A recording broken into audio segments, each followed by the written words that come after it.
thank you so much. And of course, I'm Josh Rosales, and I love to network and connect people.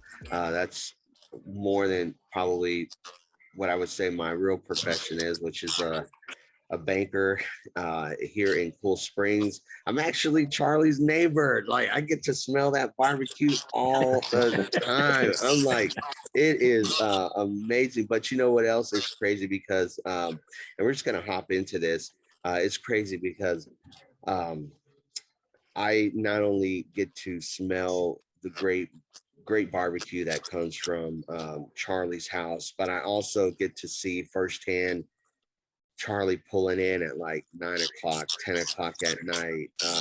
And I'm getting up in the morning on a weekend and sometimes the trailer's gone. And then I'm just like, man, and then the time, the effort. And, I was on my way to work and I was listening to some Gary V and, he was saying, he was like, success or success is not expensive. It just takes hard work, uh, and it's it's crazy because entrepreneurs that are on here and we're going to dive into this barbecue thing, but it takes work. I mean, I think a lot of people, they see the end result. I mean, they see whether it's where you live or what you drive or what you're able to do, the vacations that you're able to go on, and you're able to do A, B, and C, but they don't understand and they didn't see the hard work, the many nights that you got home and your kids were sleeping and you really didn't see them that day, or then you had to wake up in the morning and you had to go to work and you didn't see them for like that next evening, or maybe not even until the weekend, or even so it's like people see the finished product, but they don't see what it takes to get to that finished product. And a lot of times, I think the reason why a lot of people are not successful is because they start on this journey of success and then they end up falling off or saying, you know what, this journey is too much, because it actually takes a lot of time, blood, sweat, and tears, a lot of sacrifice. You have to embrace the pain. You got to embrace the process in order to have that finished product called success. To be able to work for yourself, to be able to make as much money as you want, or to make no money. And a lot of times, I hear this saying called "success leaves clues," and it's not hard if you're really paying attention to duplicate what you see other successful people doing, and to see entrepreneurs that are starting out that really have a passion and a drive. And it's kind of why I ask people, is like, what is your why? You got to have a why to continue on this path and this journey, when there's good days, when there's bad days, when it's raining and you're just out there selling barbecue and there's not a lot of people coming out, or it's like you're making phone calls and sending emails and you're following up 7 to 14 times, and it's just you're not getting anywhere and you feel like throwing in the towel. It's at those times you just got to keep going. That's the pain. That's the process that you got to endure. It's my website looks like crap, and so who am I going to get to help me with my website? And you just got to keep going and keep going, and then finally, the more you network, the more you find people that are able to see the vision, see what you're doing and buying, and that's where you start making the connections. And networking is hard as well. I think a successful business is based on your network. And so let's dive into this. I love entrepreneurship. I love the hard work, the blood, the sweat, the tears.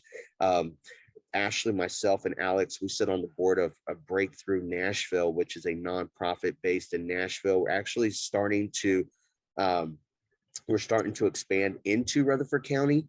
But even with a nonprofit, it's blood, sweat, and tears. We started in 2017, and we're actually just in the last maybe 6 months to a year starting to gain real traction and momentum. Probably within the last 3 to 4 months, I would probably say that things have just started to happen, and we're super excited about it. But it's anything in life that if you keep in the beginning, it's going to be slow, but you got to keep going it.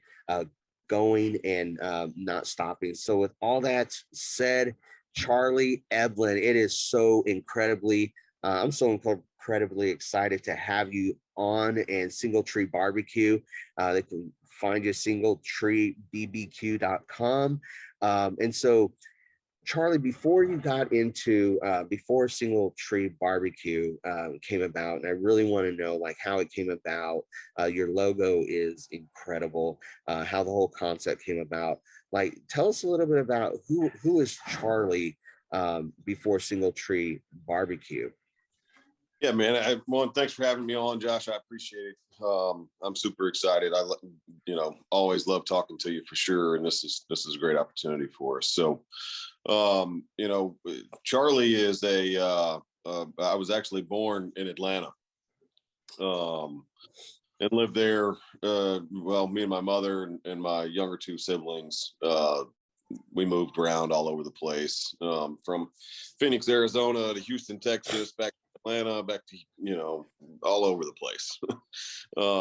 And then I think it was 88 or 89, somewhere in that category. I moved to Murfreesboro, and moved in with my dad, and was here pretty much for the rest of my life. And I moved to Alabama for a little while with my wife, and we moved back about 5 years ago. But this is where I call home. My grandfather lived in Bell Buckle, and so I, this is where house is, right? This is where home is, and my mom's side of the family lives in Atlanta, but I pretty much grew up here through middle school and went to Central Middle School before it turned into the magnet school over there. And, left there, went to Oakland High School and then attended MTSU a little bit. So, I've always done cooking. That's kind of where we've been. We would eat out every once in a while, but most of the time it was cooking on the grill, or just kind of hanging out, having family over and friends. And, growing up around my grandfather's farm in Bell Buckle, that's, you went out there and you worked all day. And when you got done working, that's when you could go do whatever you wanted to do, whether it was to go fishing or ride the horses or get on the motorcycle, dirt bike, and, shoot guns, whatever you wanted to do, you had to get your work done first. Right. So, and the faster you got that work done, the faster you could go play. And that could be, you'd be done with your work at noon. You could be done with your work at midnight. So just whenever you got done is when you got done. But, at the end of it, we always sat on the back porch, and we always sat around a big open fire. There's a huge fireplace out back, double-sided open fireplace that we would always sit there and have a fire. And when I was a kid, we'd have hot chocolate. And the older I got, that hot chocolate turned more into bourbon and cigars. But we kind of just told war stories. And my grandfather was in the military for 27 years, and he always had a good, either fictitious war story or a good Indian cowboy story.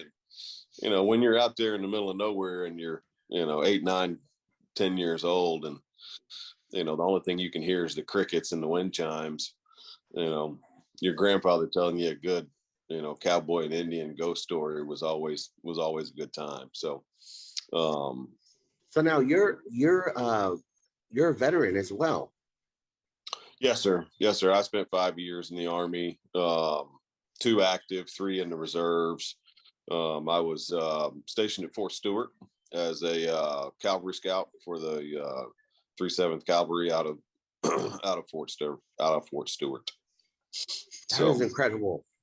That is incredible. So what? So what? And Ashley, let me actually throw this to you. So growing up, you remember those same things? Yeah, absolutely. It was my great grandfather owned a chain of grocery stores. It's how I got into doing what I did for my career, and he had a big farm that I actually ended up moving into and living on when my children were first born, 20 something years ago. And but same thing, would listen to the stories, sit out there, and it was the same thing. He grew a lot of he grew cantaloupes on this farm for his grocery stores. So when you went, you know what you were doing. You were working on the farm, just like you said. You had to work, and sometimes you may not have a lot of time to sit around and do anything at night because you're just so tired, or that. And the biggest thing was putting up hay. Putting up hay. Hay in the barn. He had a huge barn, and he was big into show horses, and he raised and he bought and sold quarter horses all over the country, and they kept them up there. So I was either working in the fields, putting up hay, or mucking barns, and then whatever's left, then we can do. But I'm the same way. I used to love to hear those stories. There's always that's the best part. That's the best part of it. It's just sitting around talking and listening to the stories. So Charlie, horses. We had walking horses. Okay. Well, he used to show those too.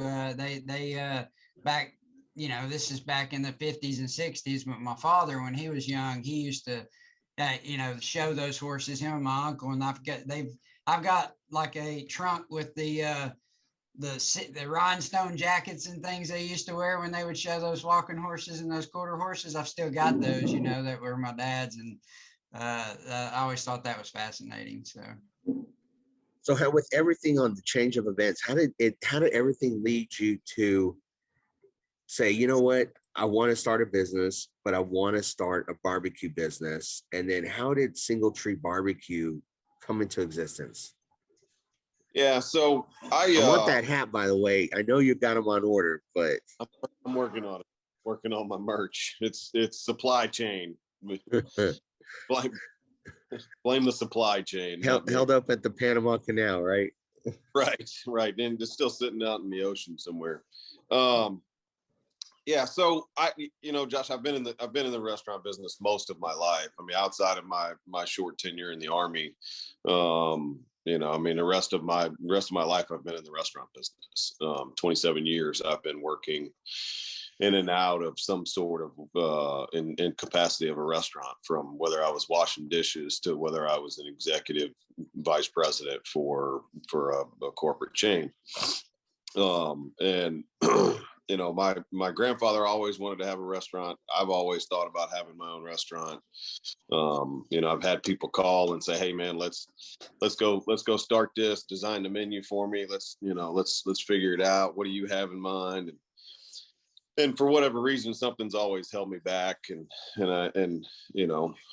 It's not the easiest thing to wake up and get out of bed in the morning and go, okay, I'm gonna go do it on my own.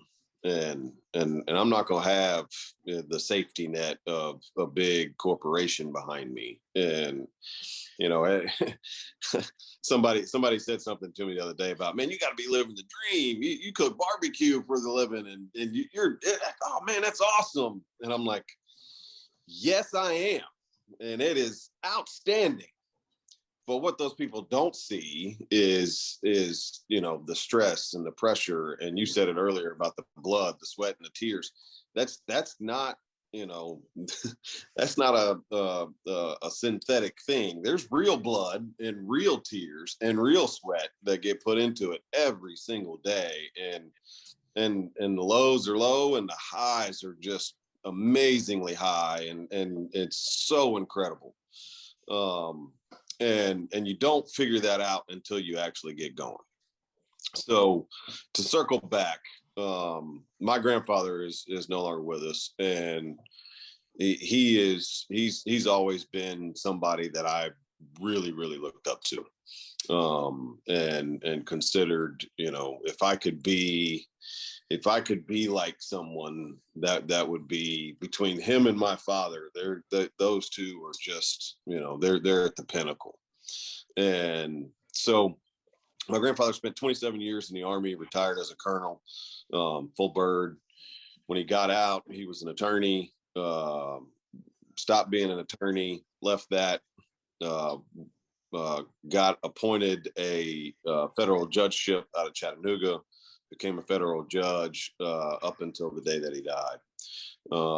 And we always used to talk about him opening his own restaurant. And I always thought, man, that would be so cool, Pop George. Come on, man, you can do it. Let's go. And I'll come work for you. Well, he never got the opportunity and never pursued it. So when 2020 happened and, the world went up on its ear and nobody knew which way was left, right, or up or down, I ended up losing my job with the corporation that I worked with. And my wife looked at me one day and said, well, what the heck you gonna do? And I went, I guess I'm gonna find me a job. And her next sentence was, well, why don't you start doing it on your own? You put all this trust and all this effort into everybody else. And you're always one of the top performers in every company you've been working for. And yet you don't have enough trust and faith in yourself to go do it. And it really struck home. I pride myself on how hard I work and the effort I put into trying to do the right things and the abilities to listen to other people and take feedback and try to correct negative behaviors and how to grow things. And so I said, you know what, she's right. Let's take this step and see what we can do. And it only seemed right to name the company after what my grandfather started, which was Single Tree Farm in Bell Buckle, Tennessee. So that's kind of where my love for food, family, community, and growth and everything about who I am started. It's something that he wanted to do, so why not kind of get going that direction? So I've had menus and stuff written for years about different ideas and stuff that I've had and items that I would have on the menu and all that kind of fun stuff. And I've always loved to cook barbecue, so we simplified the menu a little bit and got the trailer. I up with my business partner and he had some of my brisket, and Brent's from Kansas City, so he's a barbecue aficionado, and he had some of my brisket and was sold. So we've been ripping and running ever since. Man, hey, Ashley, look at this one right here. Look at this. You see this video right here? I know.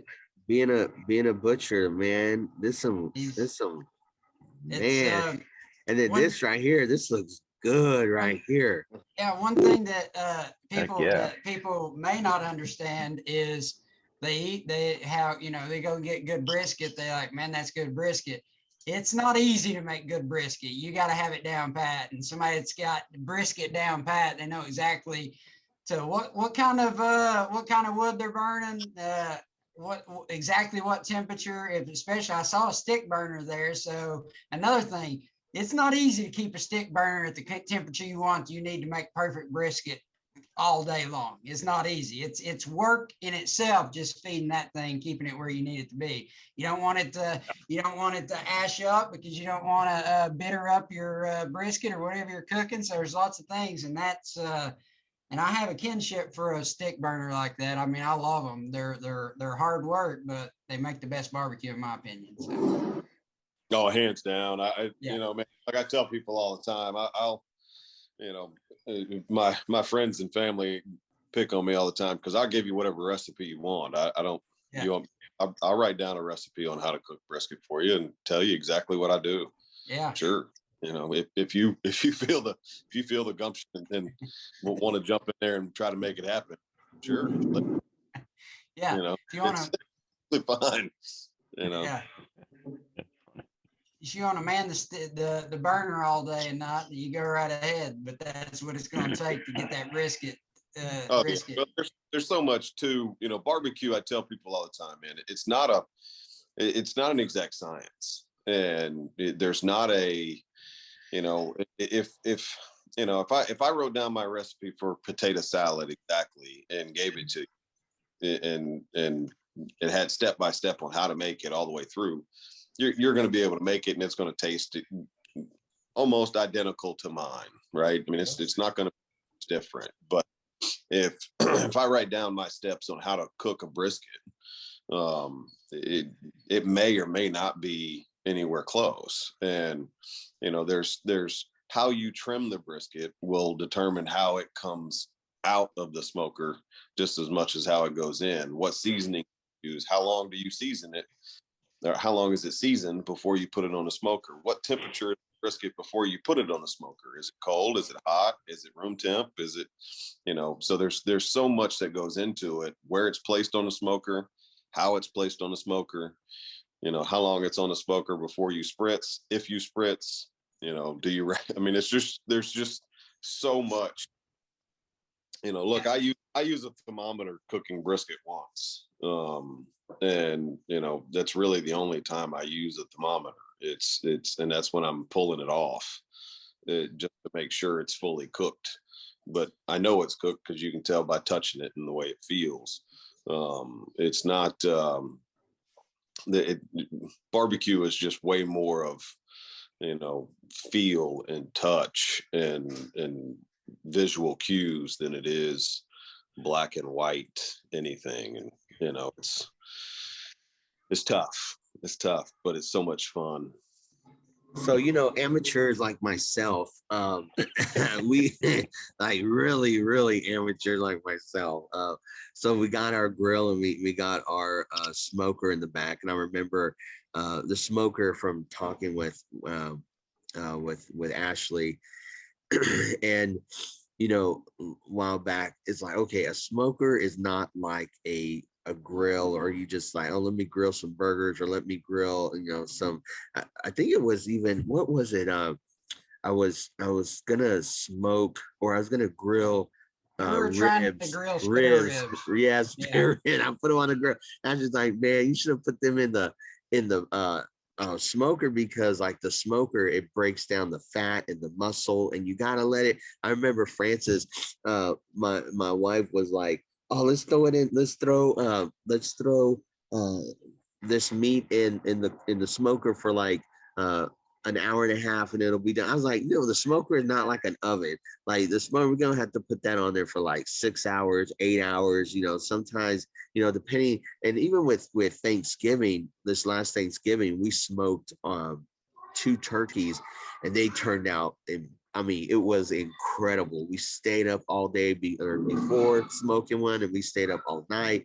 And then the next morning, it had it smoking out there, and it's just something about barbecuing and smoking meat that you just don't get by just regular cooking, or you know, just doing it regular. And it's just like the barbecue, the taste, the flavors all come out. And I know you got to wrap it in aluminum foil, but it's cool to have friends like Charlie and Ashley that are like, hey, so what do I do? Trying to do this on my own. But then, you know, it's like, oh, and by the way, along with Single Tree Barbecue, they got some of the best banana pudding, homemade banana pudding, and mac and cheese, and potato salad, and redneck taco, which is my favorite, and the list goes on and on and on and on. Oh, Alex, what are you thinking? I will break some keto for some good banana pudding. I'll tell you that. Oh my goodness! I mean, I am that banana pudding is it for me. You just lost me. I mean, I was just in all the way. Then I'm gonna drive there to get banana pudding. Top of the line, right? I guess I got for you, Charlie. When it comes to that, speaking of process, because Josh was talking about the cooking it for an hour and a half, smoking it for an hour and a half versus 6 to 8 hours. Do you find in your industry a place for meat aging in the barbecue business? So offering someone something that is more aged in the process that you see people making specialty meats, your salamis and all that kind of stuff, or is it just I procure the meat from the place, I pick it up, and it is what it is. Is there anything special that you do on that end of the process?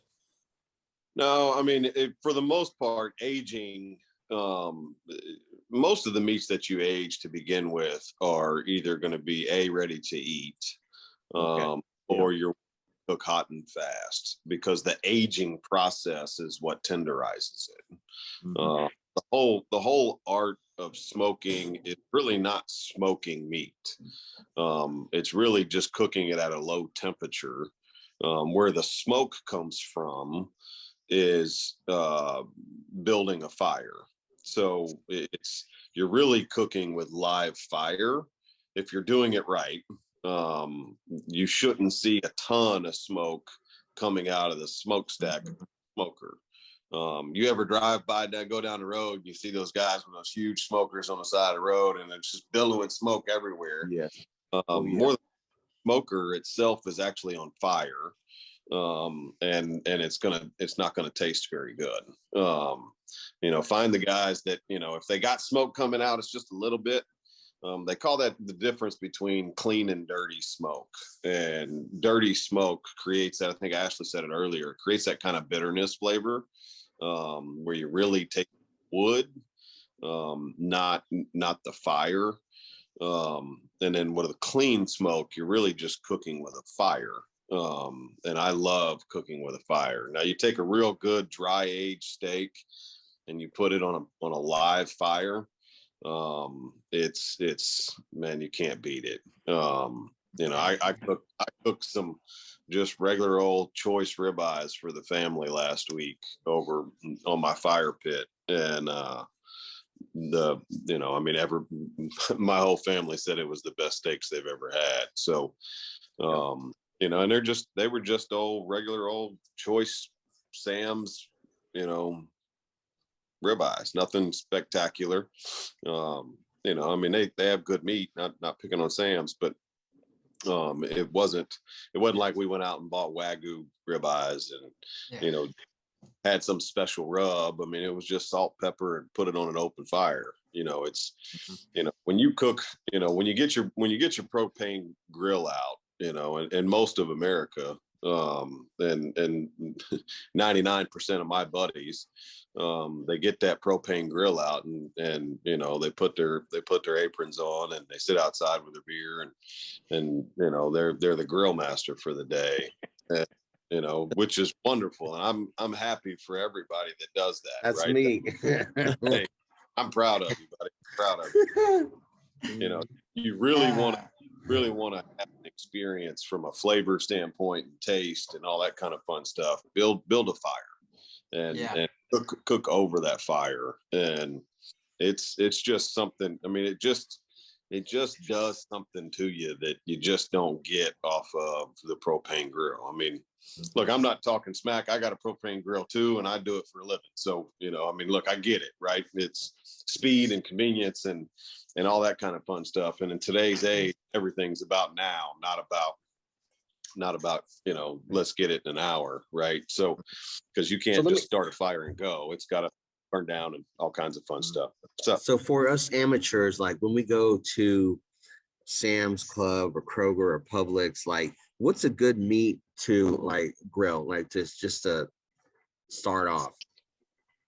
Well, from a grilling standpoint, it really just depends on what you want, what you like, what your flavor, what your preferences are, right? In my household, there's probably, we got 5 people in my household, and there's probably 4 different styles of what people would have on their final meal. And I really like a really good strip steak. You get a good New York strip or a pinchata, or there's all kinds of fun stuff that you can get. Fillets are amazing. It's really kind of hard to screw up a fillet. It doesn't matter what grade you got. If you got just a regular choice fillet and you cook it to a nice medium rare, it's going to be as tender as you can be, no matter what you do to it. You can't. Now you go out there and you cook it well done, it's going to be tough. It's well done. Yeah. No, that's good. Ribeyes are probably the easiest of all. from a standpoint of they're a little bit thicker most of the time. You know, they're typically about an inch thick, just the standard butcher cut. And they got so much fat and marbling in them. Excuse me. So much fat and marbling in them that it's really kind of hard to mess it up. You know, it's going to be tender. It's going to have flavor. You know, the biggest mistakes I see people do, and people inside my own family do, is they go get whatever steaks they want, and then they come home and they dump a whole bunch of Worcestershire in there and let it marinate for a couple of hours, and then go throw it on a hot grill. And they don't understand why it's so salty, and they don't understand why it's so charred. And there's enough sugar content in Worcestershire and enough salt that if you let it marinate for any kind of time period, just going to be overpowering, and all you're going to taste is the Worcestershire.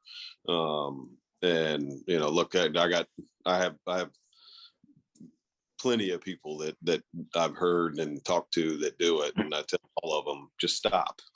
just take the Worcestershire out, you know, coat that thing with salt and pepper, you know, sit on the counter for about 30 minutes before you're going to go put it on your grill.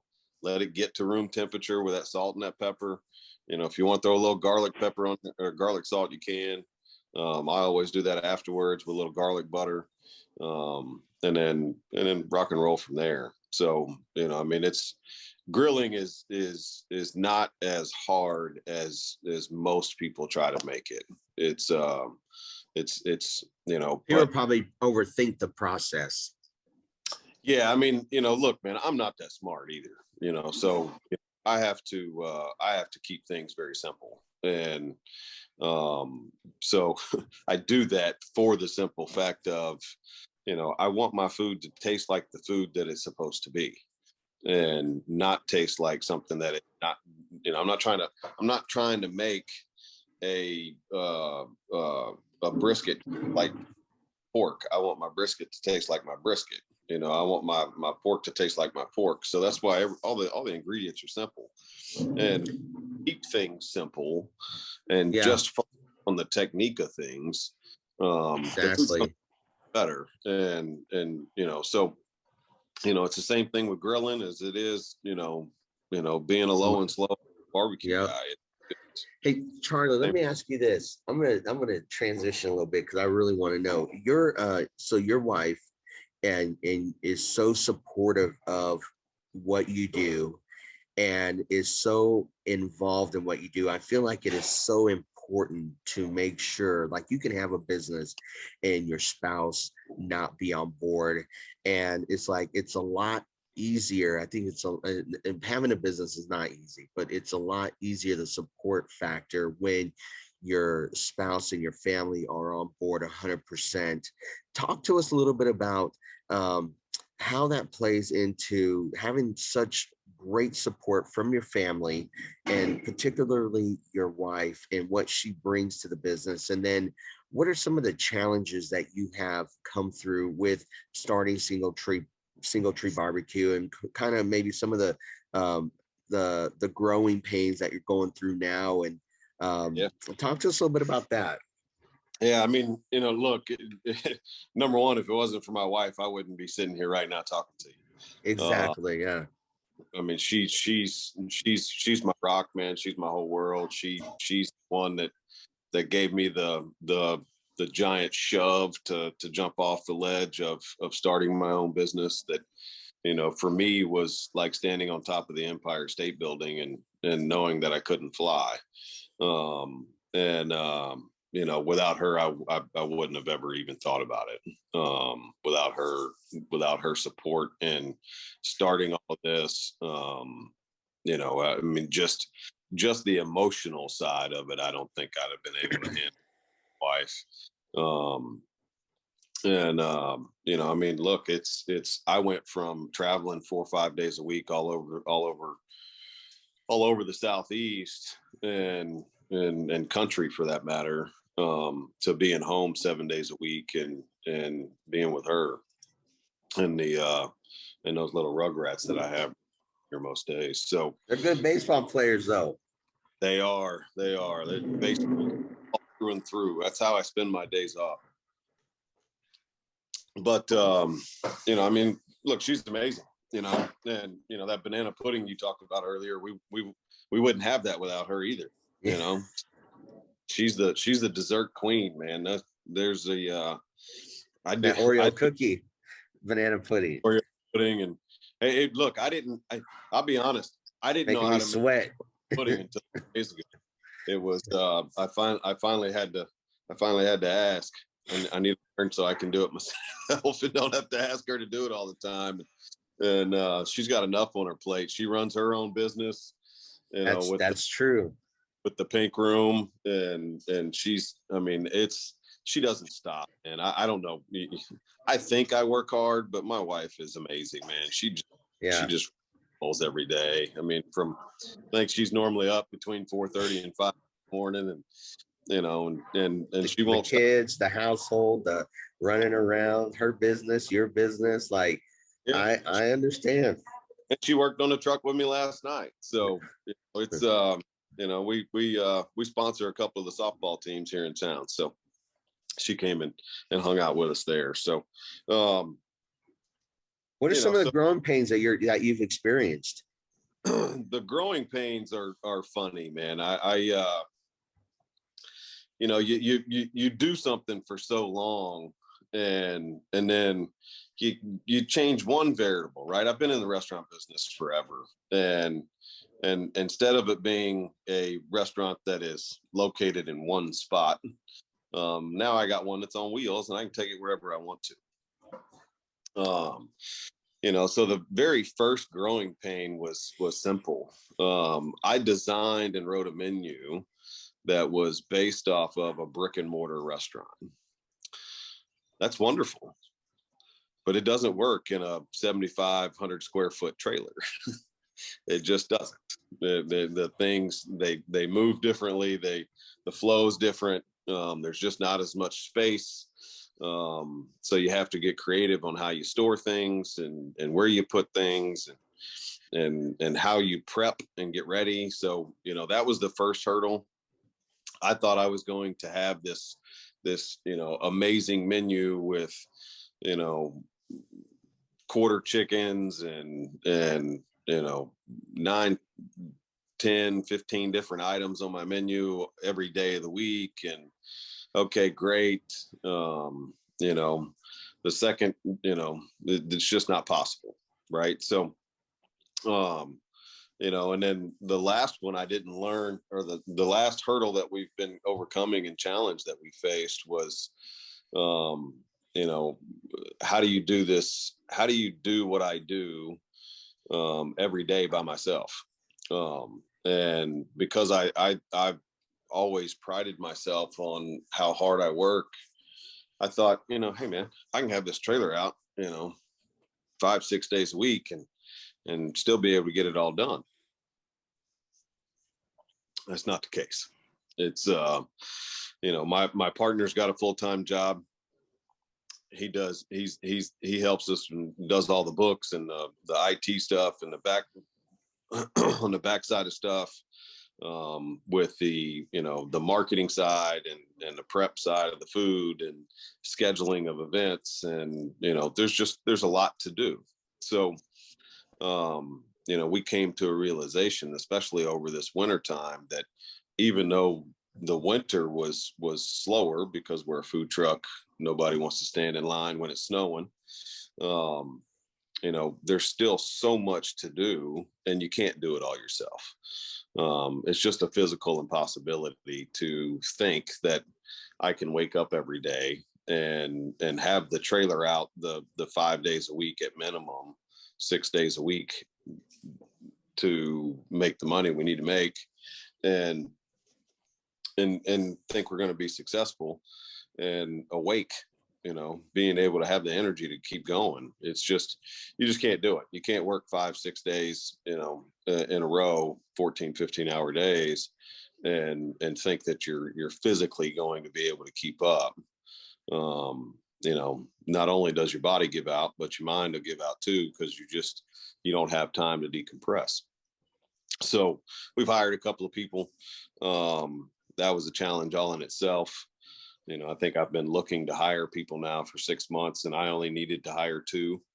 And it took me up until last week to get those 2 hired. So, but now that we have them hired, they'll be starting with us next month, going through some training and getting ready, getting things to go, which will kind of help me grow the business versus work the business. And I think that's where a lot of business owners and entrepreneurs go wrong sometimes. Is, I know we have gone wrong there for sure, is we get tied up in working the business versus actually trying to grow the business. And, you know, I started this whole thing with my grandfather, or my grandfather's name. But one of the things that, you know, we had as a kid was community, and, you know, you could sit on the back porch and it didn't matter who you were. You could all come back and hang out with us and talk and chit chat and all that kind of fun stuff. And so now the current challenge is full circle of, okay, now how do we grow it?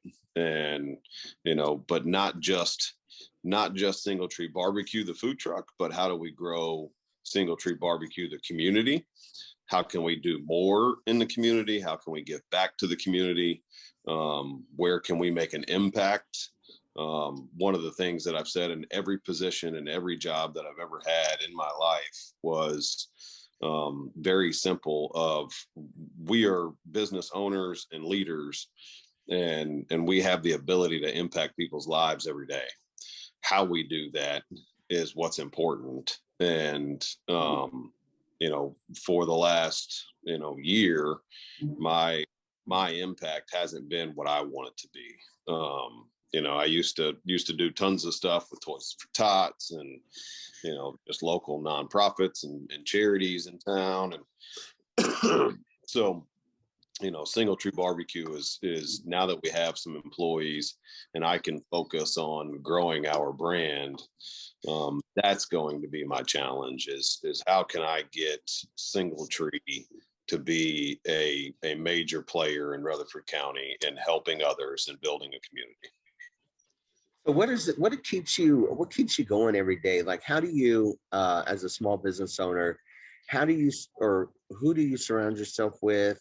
How do you self-develop and keep pouring into yourself to become better at your skill, to maybe continue to think forward? Like, where is Single Tree Barbecue going to be in the next 5 years? Like, how do you keep that motivation to be like, it's not just the here and the now, but whether it's YouTube videos, podcasts, I mean, whatever you do, hanging around people, mentorship is really huge. What does Charlie Eblen do to keep you motivated, forward thinking, to saying, okay, this is what I'm doing now, but when I operate, I'm not operating in the moment, I'm operating where I want Single Tree Barbecue to be, like in 5 years, 10 years? Yeah, so that's a good question, Josh. You know, where we're at now is not even close to where we want to be. But the great thing is man, I don't have a goal or an aspirations of having this company be, you know, 50, 75 or 100 restaurants. That's not my goal. My goal is to, the end game is to have a legacy for my kids. That's the end game. You know, I want my kids to be able to have something that when I'm in my happy hunting ground or my happy pit, whatever it is, that you know, they can be proud of. You know, hey, you know, this is something my dad, my mom built, and we can have pride in knowing that they put in their blood, sweat, and tears in this. So, you know, to be forward thinking, it's tough sometimes, man. You know, I mean, no one ever wakes up in the morning every day, 365 days a year, and is motivated every day. They're just not. Those people aren't there. And I used to think that why can't I be the guy that gets up every single day that's just super excited, ready to go every day? It's because those people don't exist.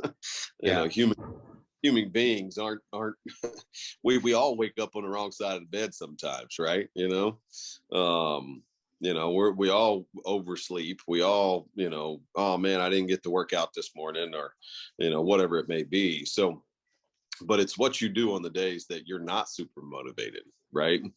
Do you still get up and do you still go work? Do you still go put in the effort of, man, I don't really want to do this, but I got to, and still get it done, not with a lower standard, but still do it to the same high standard that you have. So from a motivation standpoint, I'm not motivated every day, Josh. The thing that will never change is, you know, I wake up every day and I see my wife and kids. And That's your why. That's your why. And that is 100% my why. Yep. You know, I say it is my job, and I'm not trying to sound sexist or whatever at this point, you know, but it's my job to provide for my family. And whether that's financial or emotional or whatever, you know, that's my job. My job is to make sure that my family is taken care of. And that's why I get up every day and do what I do. And look, I'm not going to lie to you. The last year's been tough. It's hard, you know, to wake up every day and go, okay, well, if I don't have the trailer out today, I'm not making any money. And if I'm not making any money, how's the light bill going to get paid? You know, it's hard. And, you know, like Ashley said earlier, you know, throwing around hickory wood all day is not easy. You know, and I tell people all the time, you want to learn how to smoke barbecue. Well, just stand outside in August for about 12 hours and tell me you still want barbecue, right? Because that's right. Or in January when it's 20 and snowing.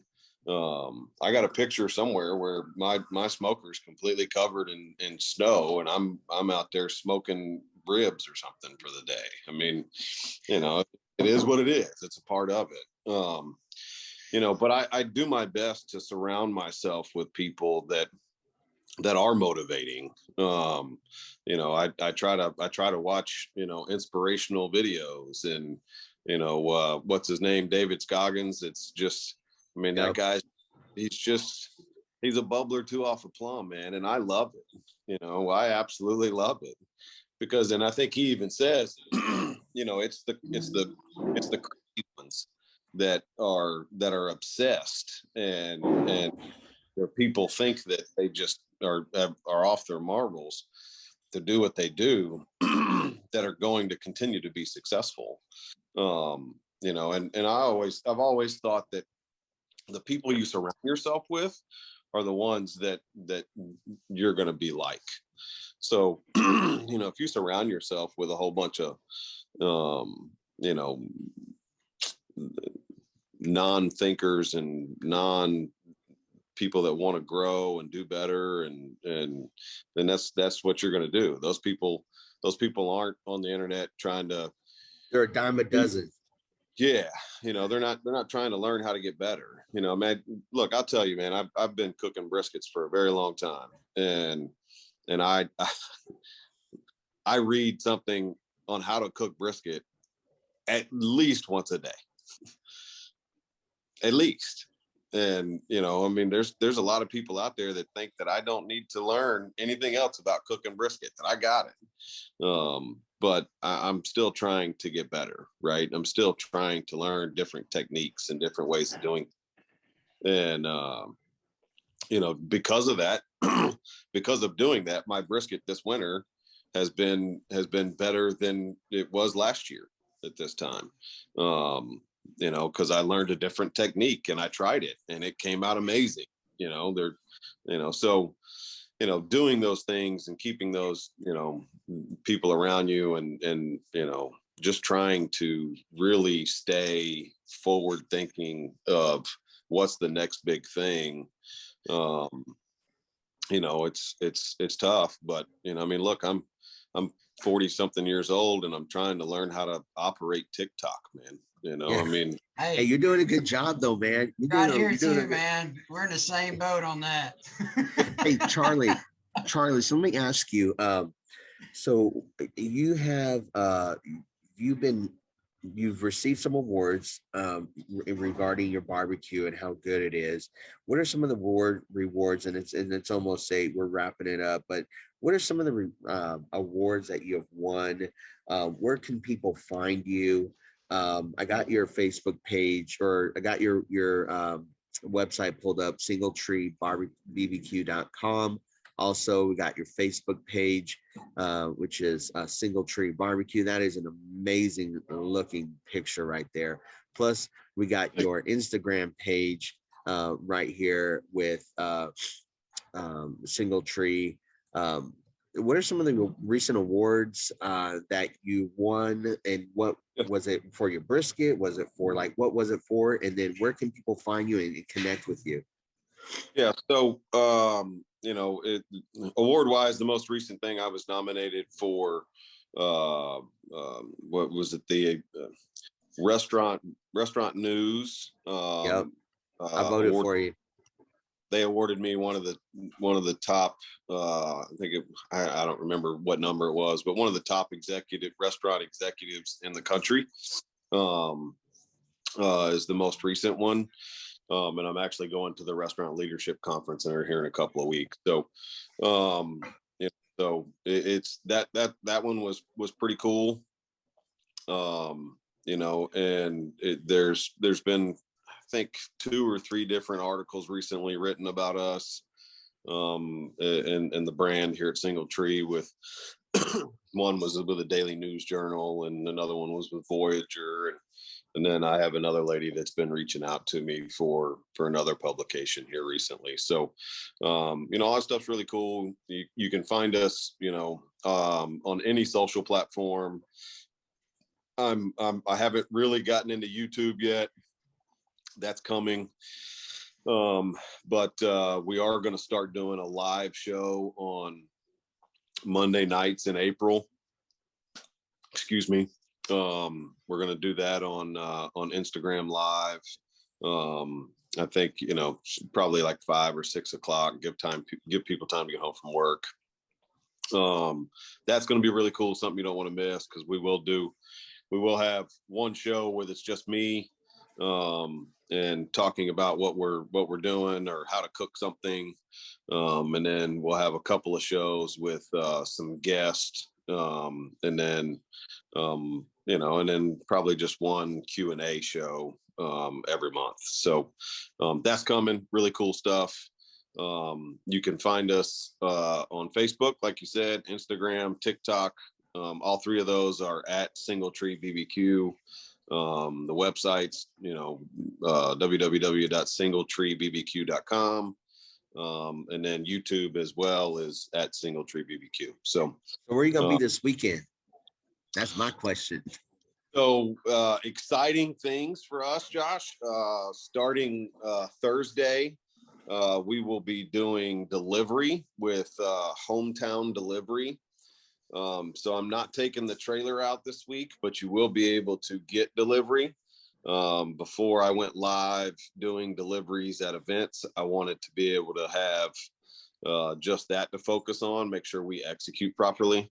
Okay, my question is, will they Hometown Delivery, will they deliver to your next door neighbor? Josh, just call me. I got you. Well, I know that I'm absolutely starved to death right now looking at those pictures. So I'm glad you actually took it off that screen, because I'm in trouble over here. But hey, let me ask you one question that you will get this. And I don't, and I think it's funny. But you are you a right side or left side brisket? Yeah, you know, there's I don't know if I have an opinion, Ashley. I know. I don't either. I, There's guys out uh, there that have only, very strong opinions, but I don't know yeah, if I really care. only barbecue folks will get that joke, and I think there's nothing to that myself, but because the cow, I've been around cattle for most of my life, and they lay on either side, so it doesn't really matter. Right. Yeah. I've never seen anything that held up that argument either, but Yeah, no. you know, and it's like, do you cook your brisket fat side up or down too, right? So I mean, Yeah. I mean, as long as you cook it right, that's all that matters. Yeah.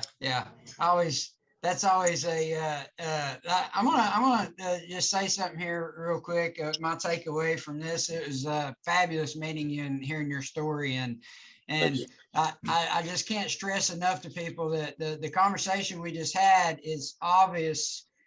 Naming after his grandfather, that barbecue, good food in general, comes from a place of love. It really does, and the story behind that, right? And then he's putting into it. It's just like you were saying, build a fire, cook something, take the time, because it's a process, right? And you can obviously see that. You can hear it in the story. You can see it in the food, and barbecue when it's good. I mean, it's when it's done right, it's a process, and just know that what it took to get it to that point, and that really is what makes it special. So I'm excited to get out that way and try it. I haven't tried it. Now let me ask you, do you bring your truck to places with people ask you, say, hey, we need a vendor out here, can you come? Do you do that? Yep. We do all types of events. Anything from, last night we were at the Blackman High School softball game. We sponsor them as one of their teams. And then April 2nd, we're doing the banana pudding festival here in Murfreesboro. Oh man. Wow. Oh man, I'm coming to that. You got the You're killing us.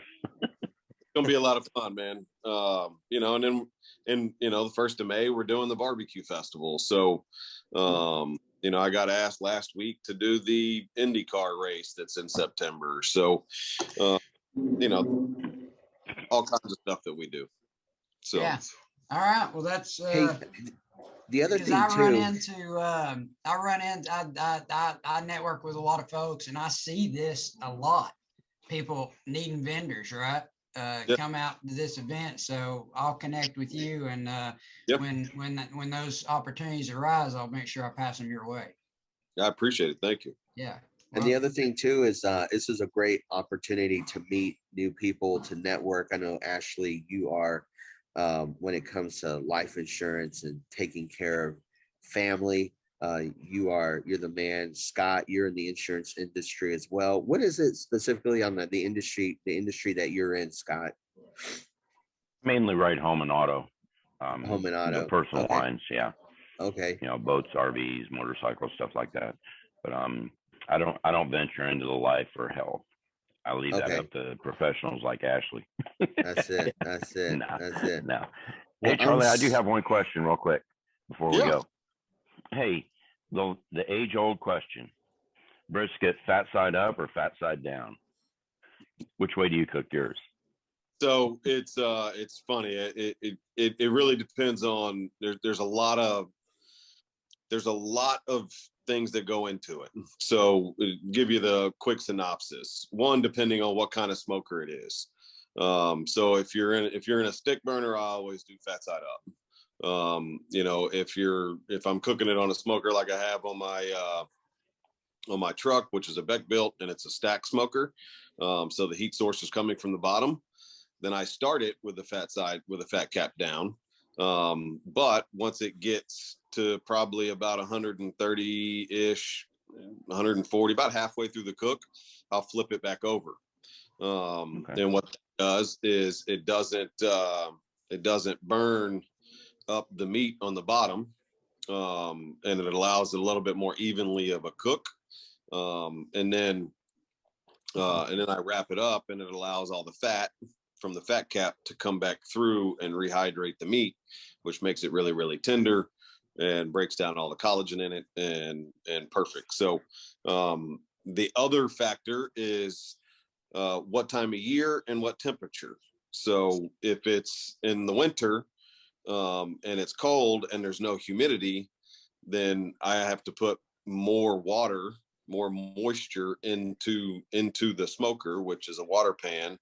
And I'll have multiple water pans. If it's in the summer, I may not even need a water pan because we live in Tennessee and, you know, the humidity is pretty high. So it gets plenty of moisture in it already.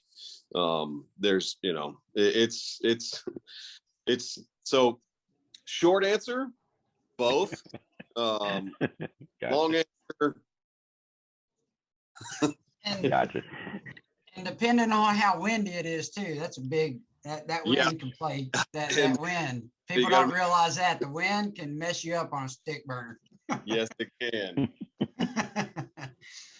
Well, y'all, Yeah, thank you. Oh, go ahead. Go ahead. No, I was just going to say I'm visiting some clients down in Murfreesboro on Thursday. I can come see you. Give me a call. All right, we'll do. Definitely. Good talking with you. Well, I'm so excited that we had this time to talk with our special guest, the man, the pitmaster, Charlie Eblen, with Single Tree Barbecue. Thank you so much for joining us on Brew with the Crew this morning, Charlie. And I'd love to get you on again down the road and to continue to see Single Tree Barbecue just explode with the Facebook comments and with the Instagram and just everyone is continuing to find out about this amazing tongue slapping barbecue called Single Tree. I just want to thank you for coming on. Alex, Ashley, Scott, really quick as we wrap up. I want to say thank you, Charlie, and then we could give a closing thought and we'll wrap it up. We're out of here. Yeah, Ashley. Thank you. Like I said, I loved your story. I enjoyed it. This has been one of my favorite podcasts we've done so far. So it was a pleasure to meet you. And I'm gonna get your contact from Josh because I definitely want to connect with you after this and see how we can work together. I think that I love building those relationships, especially with entrepreneurs and small business owners. And I want to talk to you about your past restaurant experience. So it's I love those stories. So man, I wish you the best of luck. I'm gonna come out and see you as well. So thank you. Same thing. Very excited to see what you have to offer out there. Love that you're chasing the American dream, and we will definitely be out to see you. And can't wait to try your barbecue. Love it. Thank you, Alex. You got it. Hey, Charlie. Hey, love the story, the heritage of it all, and bringing it to light. And that picture on your Facebook shows it all with that background and then the trailer in the front. Love your passion. Sounds like you've got everything going for you. I'm looking forward to seeing your success, and hopefully we can help you along the way a little bit. Looking forward to meeting you Thursday. Thank you. Thank you. I appreciate it. Awesome. Well, from all of us to all of you out there, we're going to, whether you're listening to the podcast, whether you're watching this on Facebook, we want to say that you definitely got to check out Single Tree Barbecue on Facebook, Instagram, TikTok, YouTube's coming out.